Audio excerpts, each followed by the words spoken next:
So let's transition a little bit to Bitcoin, and then we'll wrap up. So when it comes to Bitcoin, you have been known as one of the bigger voices, if not the biggest voice in the Bitcoin world. And you've said, I think your prediction was by the end of 2018, you think Bitcoin's going to hit 78,000. I think your projection was 78,000 by the end of 2018. I think you said $1 million. I didn't make a 2018 projection. I made a 2020 projection of 1 million. I think you said 78,000 to somebody for 2018. I remember seeing 78,000. If I'm wrong, well, I'm wrong. You may have seen that, and it may have been written, but I promise you I did not say that. Quite a few people said $40,000, $50,000. You're probably even higher than that in your estimation if it's going to get to $1 million by 2020. They're saying $40,000, $50,000 by the end of 2018 is what many people are expecting now. No, my figure's at 78,000 by the end of 2018. Yeah, so are you familiar with Jordan Belfort? The guy, the Wolf of Wall Street? Yeah, of course. I interviewed him. I was at his place, and we were sitting down talking about Bitcoin. And I said, tell me what you think about Bitcoin and what's going to happen. He says, I am telling you, there are not a lot of things I have guarantees of. I guarantee you Bitcoin is going to have a sudden, from wherever it's going to go to all of a sudden nothing, and everyone's going to lose their butt, lose their tail. They're going to lose everything they have. You have a complete different perspective on Bitcoin because of the way you describe it.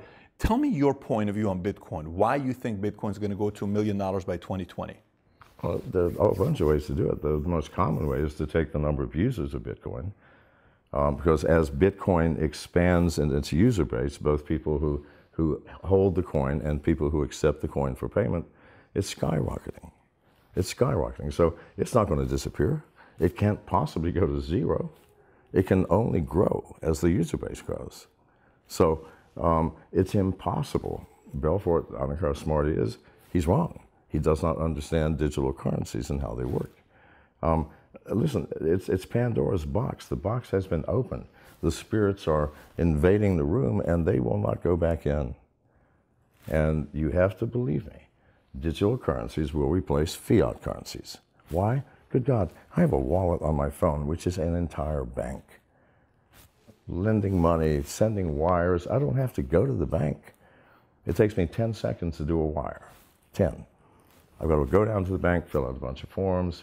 No, that's nonsense, utter nonsense. Do you think that is going to go to zero and we're going to go back to this incredibly dull and bizarre way of using money with banks? Please God. So I got a rebuttal for that one. A question for you. So for me, I've been in the financial industry for a while. Series 766. I run an insurance company. We do pretty well for ourselves. The part that concerns me with Bitcoin, I really want to hear your rebuttal on this.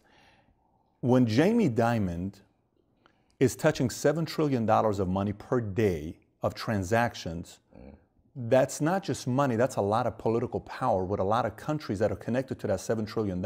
Yes. And so he is one phone call away from so many different prime ministers, presidents, kings, sheiks, whatever you want to call it, because he's touching all these money. I'm not talking small money, we're talking big money here. You know what I'm saying? $7 trillion. $7 trillion is a lot of money. That's a lot of money. Okay.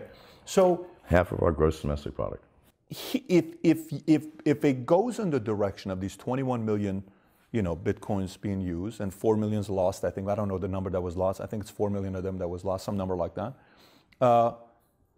Don't you think a guy like that, and these guys who control elections and control all these other things, don't you think they're going to make a phone call and they're going to say, hey, listen, Mr. Congressman, Mr. Senator, you want to do this again? You got to make sure you take care of this thing. You cannot let this Bitcoin stuff take off the way it is. This is out of control already.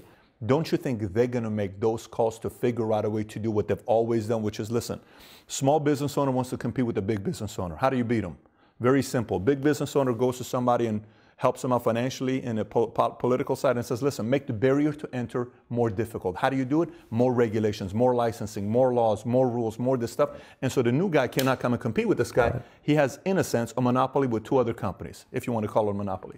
So that is my only concern with the argument you're making is... But you're assuming that Congress can make whatever laws they want, obviously. They can outlaw Bitcoin. They can do what they want. You're assuming that there is a possibility of enforcing those laws. That's utter fucking nonsense. You cannot stop a distributed system that is worldwide. There is no law that you can make. If you had one person per citizen in the country, 400 million enforcers, you still couldn't do it. Well, because the enforcer will have to sleep for some point. It's not possible. Okay? Now, admittedly, the way the things were 6 months ago, when exchanges were centralized, you could shut down an exchange. You can't do that anymore. They've now decentralized exchanges. You can't stop it, you can't shut it down, and you can't know anything about it. So tell me, sir, how will you enforce these magical laws that Congress is going to make? Jamie Dimon has no power in this world. So let me ask you this then, a follow-up to that. You remember what happened with China, right? When China was going through their, and Bitcoin dropped, I think, from 10,000 to 6,000. It came back up, obviously, to 10,000, but it dropped. And I think in an event or an interview, you said it dropped. That was one of the reasons, because China knew whatever it is that was linked to that. And then on top of that, they made it difficult for users to use Bitcoin to buy things. Okay, so go to that. So what if somebody says, let's make it difficult for these guys to use their Bitcoin? I don't accept Bitcoin. So then what happens to Bitcoin? But how are you going to make it difficult? What are you going to do to make it difficult? That's my question. I don't accept it. Well, that's fine. Then you're not going to do business, because the guy who does, and you're not going to know what he's even accepting, and he's going to advertise on the dark web if he needs to. So what if Chase comes and says, no problem, I own merchant services, Authorize.net. They own it. I do business with Authorize.net. Guess what? Your rates when you accept money from American Express, from Visa, MasterCard, is 1.25. You know how the numbers they have. But if you take Bitcoin, 6.75%. But the banks don't even know what's happening. This is not through the banks. The bank's not involved. The bank has nothing to do with this. They don't even see it. It's an undercurrent, because once you get the exchanges distributed, nobody sees it. The banks have nothing to do with it. But in fact, go ahead and do what you want on your credit card. We're not using credit cards. We got Bitcoins. Why do we need credit cards? Listen, let me explain to you where I'm coming from. I own Bitcoin myself, so I'm not coming from a point of view of I'm just playing devil's advocate. No, I understand. And a very small portion, by the way. But here's the misconception. The misconception is that legislation can have teeth. It's not possible. This is a distributed world. There is no legislation that can touch it. You can't change it. You can't fix it. You can't stop it. You can't control it. You can't direct it. You have no power. I don't make the laws. Make whatever you want. It will make no difference. You are that certain about it? Well, I'm a technologist, for God's sake. We're talking technology. I mean, a lot of technology people have been wrong in the past before, though. But you're that certain about it. Not wrong about their technology. And this is technology. I'm telling you something. Just like I can tell you antivirus software does not work, because it cannot stop the hackers in the world. I said that earlier. Why? Because it technologically can't. Nothing can. Now, same thing with Bitcoin. You can't stop Bitcoin. This is a fact. Technologically impossible.